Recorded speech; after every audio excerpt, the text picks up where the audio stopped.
Capítulo 3. Desde el principio. La misa de los primeros cristianos. Canibalismo y sacrificios humanos eran acusaciones que se rumoreaban a menudo contra las primeras generaciones cristianas.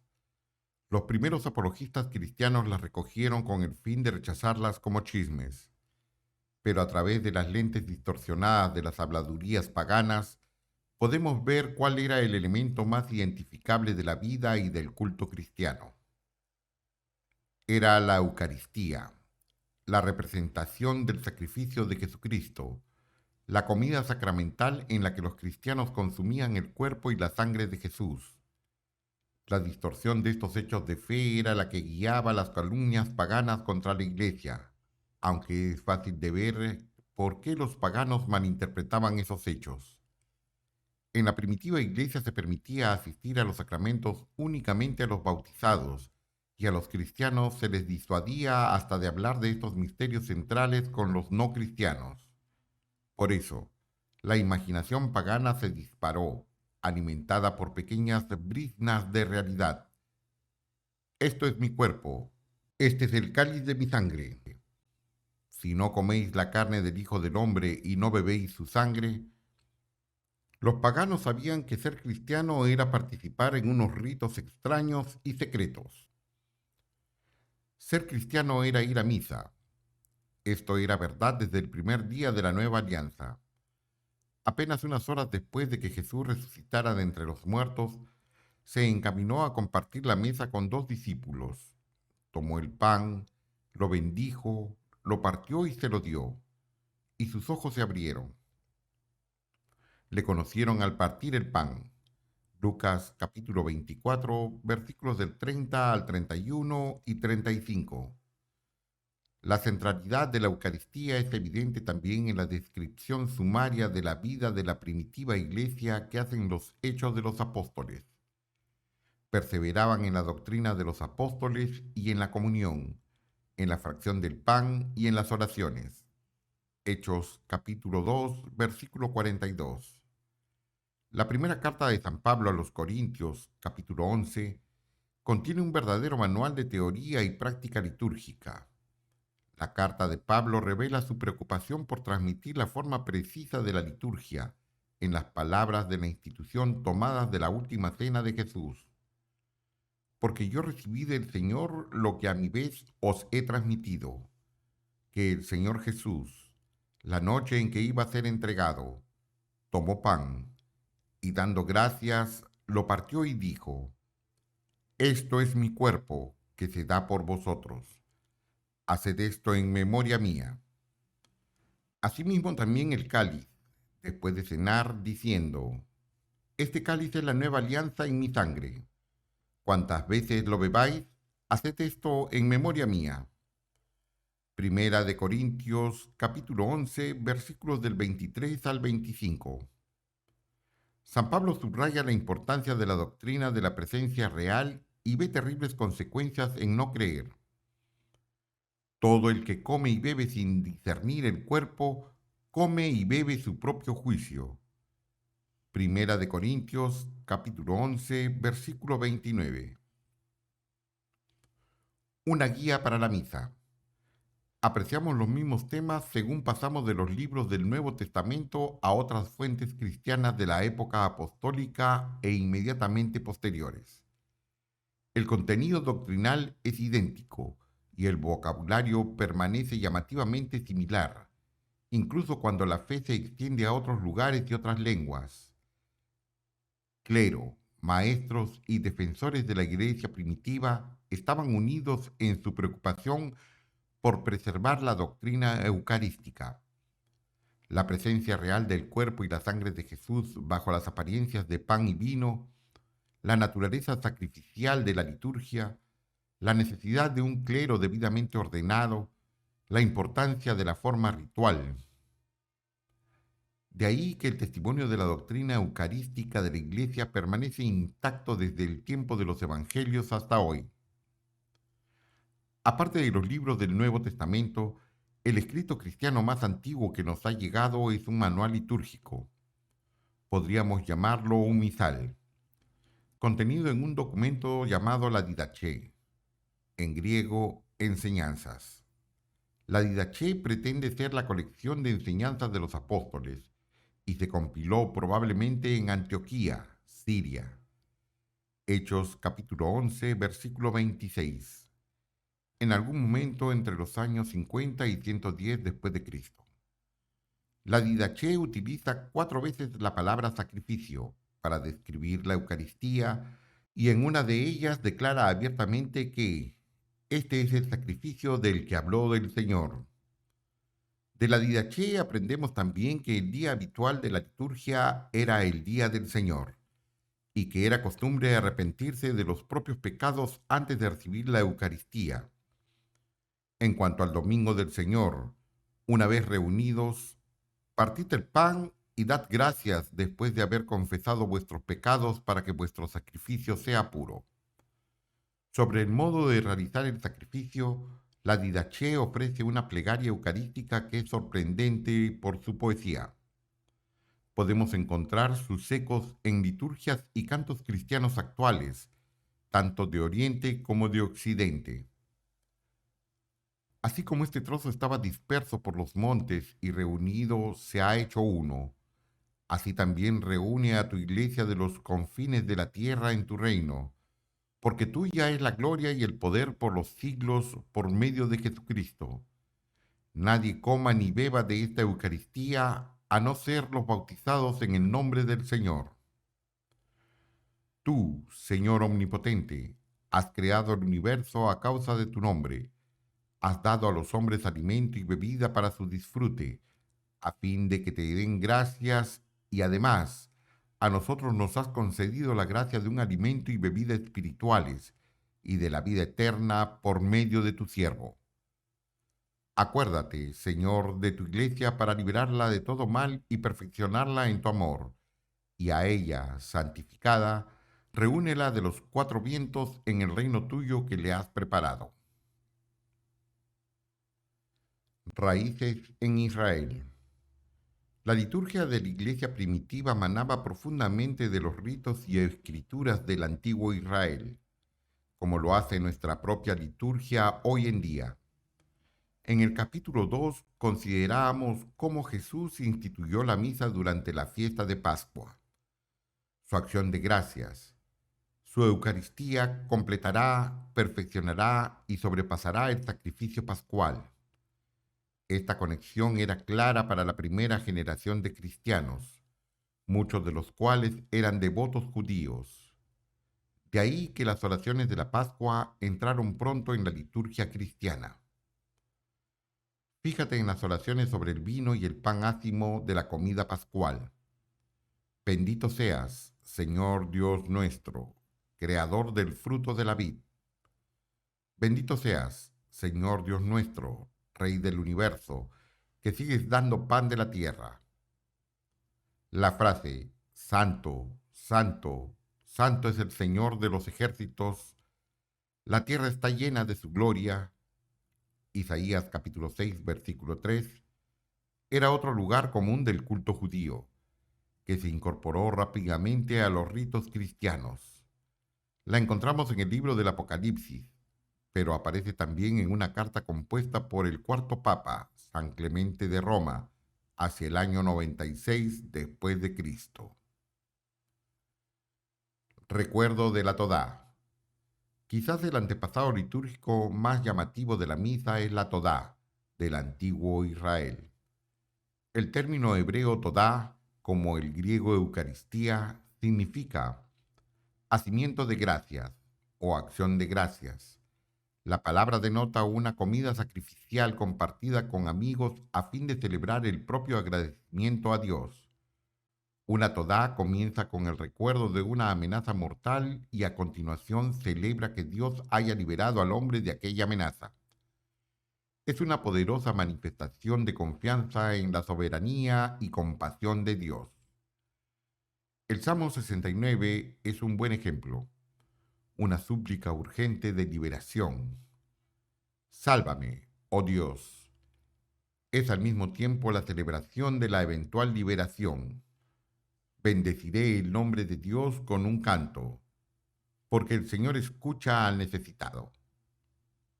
Quizás el ejemplo clásico de Todá es el Salmo 22, que comienza con Dios mío, ¿por qué me has abandonado? Jesús mismo lo citó cuando estaba muriendo en la cruz. Sus oyentes debieron reconocer la cita y debían saber que este canto, que comienza con un grito de abandono, termina en un tono triunfante de salvación. Citando esta Todá, Jesús demostraba su confiada esperanza de liberación.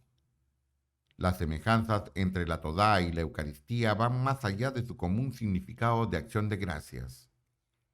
El cardenal Joseph Ratzinger ha escrito: estructuralmente hablando, toda la cristología eucarística, está presente en la espiritualidad Todá del Antiguo Testamento. Tanto la Todá como la Eucaristía presentan su culto mediante la palabra y la comida. Más aún, la Todá, como la misa, incluyen un ofrecimiento incruento de pan ácimo y vino. Los antiguos rabinos hacían una significativa predicción con relación a la Todá. Cuando llegue la era mesiánica, cesarán todos los sacrificios, menos el sacrificio Todá. Este no cesará por toda la eternidad. No se aceptan sustitutos. Nuestro próximo testimonio de la doctrina eucarística de la recién nacida Iglesia viene también de Antioquía de Siria. Hacia el año 107 después de Cristo, San Ignacio, obispo de Antioquía, escribió frecuentemente de la Eucaristía mientras viajaba hacia Occidente, camino de su martirio. Habla de la Iglesia como el lugar del sacrificio, y a los de Filadelfia escribía: tened cuidado entonces de tener solo una Eucaristía, pues solo hay una carne de nuestro Señor Jesucristo y un cáliz para mostrar en adelante la unidad de su sangre, un único altar, como hay un solo obispo, junto con los sacerdotes y diáconos mis consiervos. En su carta a la iglesia de Esmirnia, Ignacio arremete contra los herejes que, ya en aquella temprana fecha, estaban negando la doctrina verdadera. Se mantienen alejados de la Eucaristía y de la plegaria, porque no confiesan que la Eucaristía es la carne de nuestro Salvador Jesucristo. Instruye a los lectores acerca de las notas de una verdadera liturgia, que sea considerada una Eucaristía apropiada la que es administrada por el obispo o por uno al que se lo haya confiado.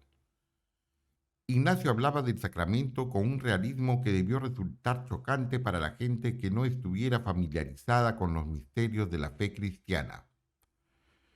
Seguramente fueron palabras como las suyas, sacadas de contexto, las que alimentaron el revuelo de chismes del Imperio Romano que una y otra vez arrojaban las acusaciones de canibalismo.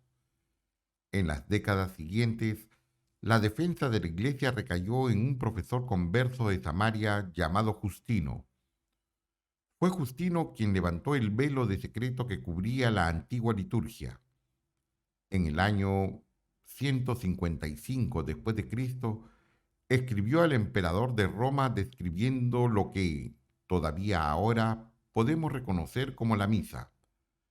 Vale la pena citarlo por extenso. El día que se llama Día del Sol tiene lugar la reunión en un mismo sitio de todos los que habitan en la ciudad o en el campo. Se leen las memorias de los apóstoles y los escritos de los profetas, tanto tiempo como es posible. Cuando el lector ha terminado, el que preside toma la palabra para incitar y exhortar a la imitación de tan bellas cosas.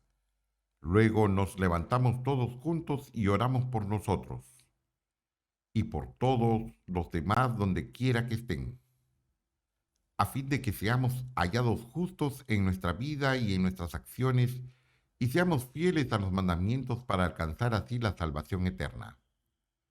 Cuando termina esta oración, nos besamos unos a otros. Luego se lleva al que preside a los hermanos pan y una copa de agua y de vino mezclados.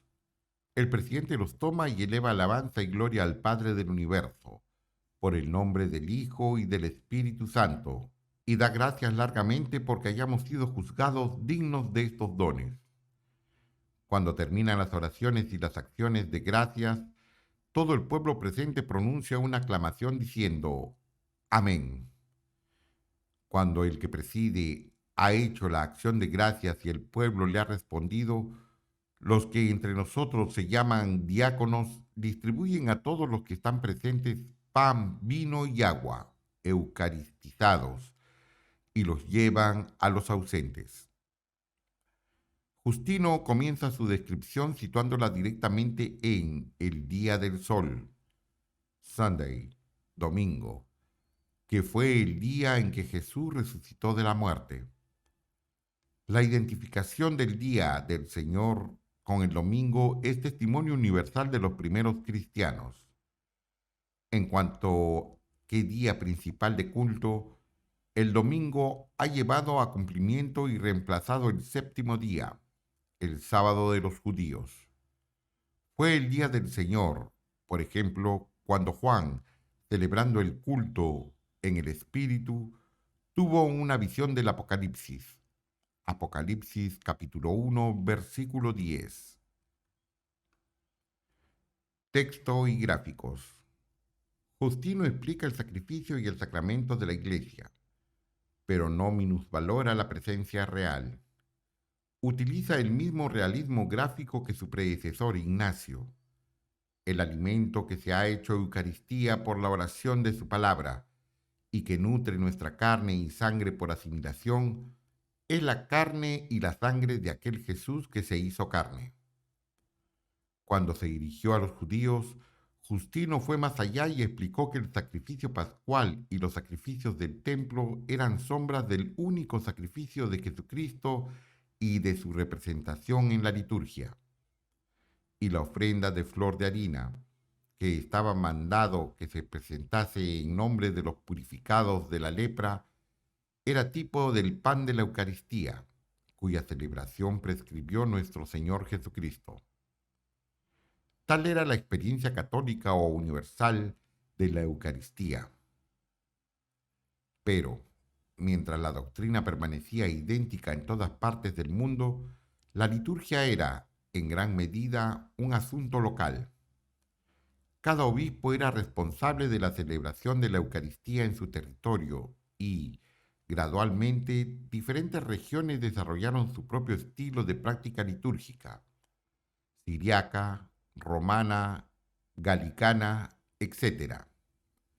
Es digno de subrayar, sin embargo, cuánto conservaron en común todas estas liturgias, siendo tan variadas como eran. Con pocas excepciones, compartieron los mismos elementos básicos: rito penitencial, lecturas de la Sagrada Escritura, canto o recitación de salmos, homilía, himno angélico, plegaria eucarística y comunión. Las iglesias siguieron a San Pablo a la hora de transmitir con un especial cuidado las palabras de la institución, las palabras que transforman el pan y el vino en el cuerpo y la sangre de Cristo. Esto es mi cuerpo, este es el cáliz de mi sangre. Aquel viejo dicho familiar. Desde comienzos del siglo III en adelante, el reguero de papiros muestra una mayor preocupación por conservar las palabras precisas de las liturgias atribuidas a los apóstoles. A principios de los 300 años después de Cristo, se publica en el norte de Siria otra recopilación de la tradición recibida, la Didascalia Apostulorum, enseñanza de los apóstoles. La didascalia incluye páginas con el texto de oraciones, a la vez que detalla instrucciones para las funciones litúrgicas y el modo de comportarse de obispos, sacerdotes, diáconos, mujeres, niños, jóvenes, viudas, huérfanos y transeúntes. Hacia el 215, Hipólito de Roma compuso una gran obra, la Tradición Apostólica, en la que estableció las enseñanzas litúrgicas y teológicas que la Iglesia romana había conservado desde los tiempos de los apóstoles. Una de las secciones propone un ajustado guión de la liturgia para la ordenación de sacerdotes, mientras que en la descripción de Justino podemos ver nuestra misa. En la obra de Hipólito podemos oírla. Sacerdote, levantemos el corazón. Comunidad, lo tenemos levantado hacia el Señor. Sacerdote, demos gracias al Señor. Comunidad, es justo y necesario. Desde el mismo periodo encontramos los textos más antiguos de las liturgias que reivindicaban un linaje apostólico. Las liturgias de San Marcos, Santiago y San Pedro, liturgias que aún se usan en muchos lugares de todo el mundo. La liturgia de Santiago fue el rito preferido de la antigua iglesia de Jerusalén, que reclamaba a Santiago como su primer obispo. Las liturgias de Santiago, Marcos y Pedro son teológicamente densas, ricas en poesía, ricas en citas de las Escrituras. Recuerda que, cuando poca gente sabía leer y menos gente aún podía permitirse el lujo de tener copias de libros, la liturgia era el lugar donde los cristianos asimilaban la Biblia. Por eso, desde los primeros días de la Iglesia, la misa ha estado empapada de la Sagrada Escritura. Aunque sus palabras hablan elocuentemente del sacrificio de Cristo, las antiguas liturgias resuenan también en sus silencios. Que toda carne mortal guarde silencio y quede en pie con temor y temblor, y no medite nada terreno en su interior, porque el Rey de Reyes y Señor de Señores, Cristo, nuestro Dios, se adelanta para ser sacrificado y para ser dado como alimento para el creyente. Y multitud de ángeles van delante de él con todas las potestades y dominaciones, los querubines de muchos ojos y los serafines de 6 alas, que se cubren el rostro y gritan en voz alta el canto: Aleluya, aleluya, aleluya. Guarda todo esto en la memoria, los sonidos y los silencios de las primeras misas de la Iglesia. Los encontrarás de nuevo en el cielo, cuando examinemos con más detenimiento el libro del Apocalipsis. Los encontrarás de nuevo en el cielo cuando vayas a misa el próximo domingo.